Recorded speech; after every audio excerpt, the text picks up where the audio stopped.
This one we're gonna go across the top and down this side. Same thing this side, we're gonna do this side. This one we're just gonna shadow the bottom. This one just across the top. Spray out the overspray. One color mask the other. And we're gonna go in with some purple. Everything is like a shading effect, so they can see the different dimensions.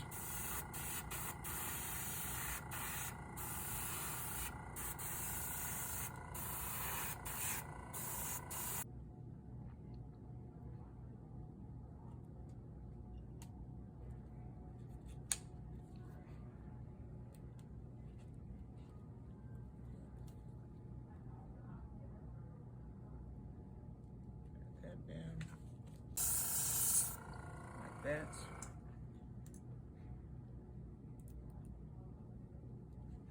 That's how you get.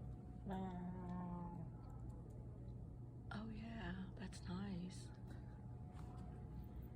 Ooh. Same thing with the other one.